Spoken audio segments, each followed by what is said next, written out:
जय हिंद दोस्तों। आज के इस वीडियो में हम लोग कुछ और महत्वपूर्ण प्रश्नों को विस्तार पूर्वक समझेंगे, जैसा कि हम यह सीरीज में सीख रहे हैं। पहला क्वेश्चन है हमारा, ऑटो ट्रांसफार्मर किस सिद्धांत पर कार्य करता है। जो हमारा ऑटो ट्रांसफार्मर होता है वह किस सिद्धांत पर काम करता है। ऑप्शन है हमारे स्वप्रेरण, सहप्रेरण, अन्योन्य प्रेरण या विद्युत चुंबकीय प्रेरण। तो देखिए, जो हमारा ऑटो ट्रांसफार्मर होता है उसके विषय में मैं थोड़ा सा बता दूं तो आपको समझ में आ जाएगा। देखिए, जो हमारा ऑटो ट्रांसफार्मर होता है यह इस प्रकार से कुछ होता है, जैसा कि यहाँ इमेज में भी दिया गया, मैं भी आपको बताता हूँ। ये हमारा ऑटो ट्रांसफार्मर होता है। इसमें होता क्या है कि प्राइमरी वाइंडिंग और सेकेंडरी वाइंडिंग, एक ही वाइंडिंग में दोनों चीज़ें होती हैं। मतलब यही वाइंडिंग हमारी प्राइमरी में भी यूज होती है और यही वाइंडिंग हमारी सेकेंडरी में भी यूज होती है। ठीक है, तो यही इस ट्रांसफार्मर की विशेषता है।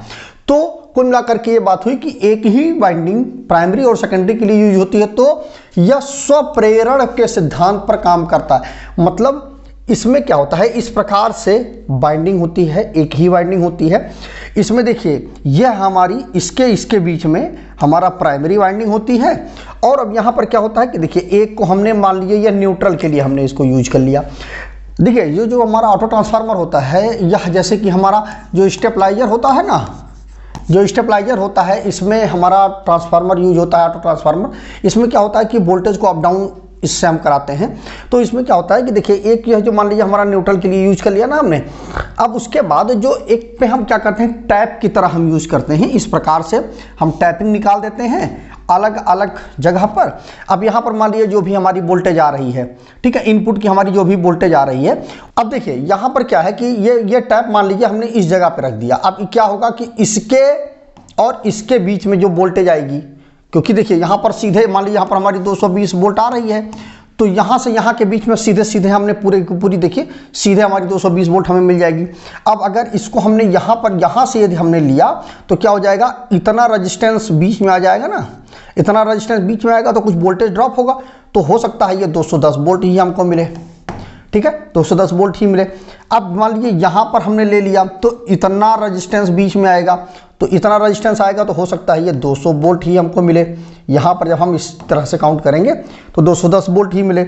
यहाँ पर मान लीजिए हमने लिया तो मान लीजिए यहाँ पर हमें 190 वोल्ट ही हमको मिल रहा है, ठीक है, इन दोनों के बीच में। तो इस प्रकार से वोल्टेज जो है, वो जो कॉइल होती है उसके रेजिस्टेंस की वजह से वोल्टेज जो हमारा वेरी करता है। तो यह जो ट्रांसफार्मर होता है, यह हम एक स्पेशल यूज़ के लिए लेते हैं, जैसे हमारा स्टेबलाइजर हो गया, इन सब चीज़ों के लिए यूज में होते हैं। मतलब सिंगल फेस के लिए ट्रांसफार्मर हमारा होता है और यह स्वप्रेरण के सिद्धांत पे काम करता है।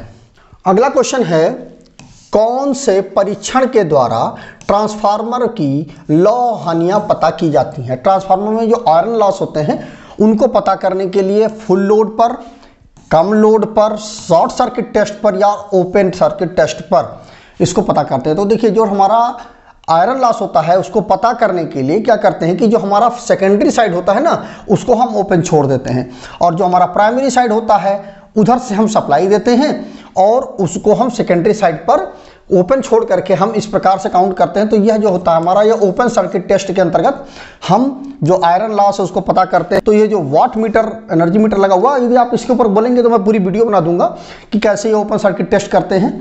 कमेंट करिएगा तो मैं ज़रूर बनाऊंगा। तो इसमें जो वाट मीटर होता है यह पता करता है, बताता है कि कितना हमारा लॉस हो रहा है। तो इसमें जो I² R लॉस होता है वो सारी चीज़ें इसमें काउंट होती हैं। तो इस प्रकार से यह हमारा ओपन सर्किट टेस्ट होता है। अगला क्वेश्चन है, 3000 RPM पर चल रहे 2 पोल के अल्टरनेटर की आवृत्ति कितनी होगी। मतलब फ्रीक्वेंसी पूछ रहा है, हर्ट्ज।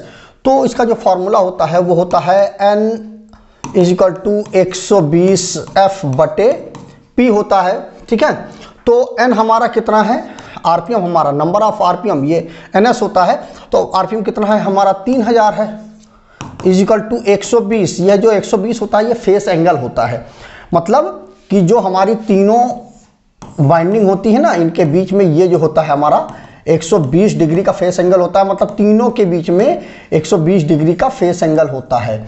और इसी की वजह से जो हमारा 3 फेस मोटर होता है ना, वो सेल्फ स्टार्ट होता है। और यही चीज़ ना होने की वजह से जो सिंगल फेस मोटर होता है उसमें बीच में कोई फेस सीक्वेंस नहीं होता है, कोई भी फेस एंगल नहीं होता, इसीलिए उसकी मोटर जो होती है वह सेल्फ स्टार्ट नहीं होती है। इसीलिए हम उसमें कैपेसिटर को लगाते हैं, जिसकी वजह से 90 डिग्री का जो फेस एंगल है वो बन जाता है। तो ये चीज़ समझ लीजिए। तो देखिए ये 120 जो है ये हमारा फेस एंगल है, और उसके बाद जो फ्रीक्वेंसी है वो हमें पता करना है।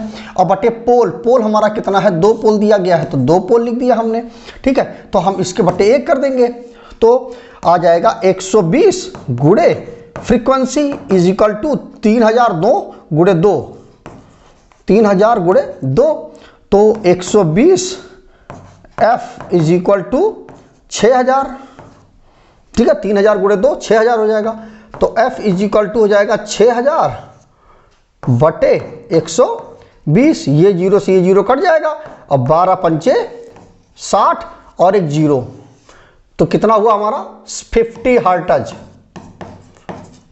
की हमारी फ्रीक्वेंसी होगी। तो इसका जो ऑप्शन सही होगा हमारा वो होगा 50 हर्ट्ज नंबर 2, मतलब 3000 आरपीएम पर कोई मोटर चल रही है, कोई अल्टरनेटर चल रहा है और वो 2 पोल का है, तो उसकी फ्रीक्वेंसी कितनी होगी, 50 हर्ट्ज की होगी। इस प्रकार से आप निकाल सकते हैं, केवल और केवल आपको इस फार्मूले का यूज करना है। अगला क्वेश्चन है, किस प्रकार का रोटर अधिक शोर करता है, मतलब किस प्रकार के रोटर में अधिक नॉइज आती है, सैलिएंट पोल रोटर, बेलनाकार पोल रोटर, बाउंड रोटर, या इनमें से कोई नहीं। तो इसका जो ऑप्शन सही होगा वो होगा सैलिएंट पोल रोटर जो होता है उसका जो रोटर होता है वो ज़्यादा आवाज़ करता है। इस प्रकार से देखिए, इसमें जो ये हमारा सैलिएंट पोल रोटर है, इसमें देखिए ये सभी हमारे पोल हैं, ठीक है। ये जितने बने हुए 1 2 3 4 5 6 7 8 ये हमारे पोल हैं, इनके ऊपर ये हमारी बाइंडिंग की गई है, और ये पोल के ये हमारे हेड हैं, ठीक है। तो ये हमारा है, तो ये सबसे ज़्यादा आवाज़ यही करता है। अगला क्वेश्चन है, अर्थिंग क्यों आवश्यक है। तो देखिए हमारी जो अर्थिंग होती है वो आवश्यक क्यों है, उसका जो सही ऑप्शन होगा वो होगा बिजली के झटके से सुरक्षा के लिए हम अर्थिंग का उपयोग करते हैं। देखिए होता क्या है कि जो अर्थिंग होती है वह सेफ्टी के लिए ही होती है। उसमें जो पहली सेफ्टी होती है वह होती है मनुष्य की सेफ्टी, ठीक है, मनुष्य की सेफ्टी, और दूसरी होती है हमारी मशीन की सेफ्टी, ठीक है, मशीन की सेफ्टी। तो इन्हीं दोनों के लिए हम अर्थिंग करते हैं। इसमें से जो मनुष्य की सेफ्टी है, इसमें होता क्या है कि जब हम अर्थिंग को कर देते हैं तो क्या होता है कि जो लीकेज करंट होती है किसी मशीन की, वो इसकी माध्यम से मतलब ज़मीन में चली जाती है। क्योंकि क्या होता है कि जो हमारी अर्थिंग होती है उसका जो पोटेंशियल होता है वो 0 होता है। और मान लीजिए हमारी ये मोटर है, इस मोटर में हमारा 220 वोल्ट की लीकेज आ रही है और वो इसके साथ में कनेक्टेड है, तो कनेक्टेड है तो क्या हो जाएगा 220, आपने पढ़ा होगा 220 गुणे 0 इजिकल टू हो जाएगा 0, ठीक है, इजिकल टू हो जाएगा 0 वोल्ट। तो क्या हो जाएगा कि यहाँ पर कोई वोल्टेज बचेगा ही नहीं। तो यदि आप इस मशीन को छुएंगे भी तो भी आपको विद्युत का झटका नहीं लगेगा। इसीलिए हम अर्थिंग को करते हैं। इस वीडियो के लास्ट सजेशन में मैं डाल दूंगा, आपको प्रयास करूंगा कि अर्थिंग के विषय में पूरी जानकारी। तो फिलहाल आप जान जाइए बिजली के झटके से सुरक्षा के लिए हम अर्थिंग करते हैं। दोस्तों मेरा एक ब्लॉग है जिसका नाम है www.targetelectrician.com। वहाँ पर जाकर के आप इलेक्ट्रिकल से संबंधित अच्छे आर्टिकल्स पढ़ सकते हैं जो हिंदी में लिखे गए हैं। वीडियो अगर अच्छा लग रहा हो तो वीडियो को लाइक कर दीजिएगा, शेयर कर दीजिएगा अपने दोस्तों के साथ, जिससे उनको भी ये क्वेश्चंस पढ़ें, जानें उनके विषय में। क्योंकि एग्ज़ाम में इस तरह क्वेश्चन बहुत बार पूछे जाते हैं तो आपको कन्फ्यूजन होगी कि कैसे इसका क्या ऑप्शन सही होगा। तो मैं इसी तरह लगातार इस वीडियो को बनाता रहूँगा। इस वीडियो के साथ जुड़िए, चैनल के साथ जुड़िए। तो आज की वीडियो में बस इतना ही। जय हिंद दोस्तों।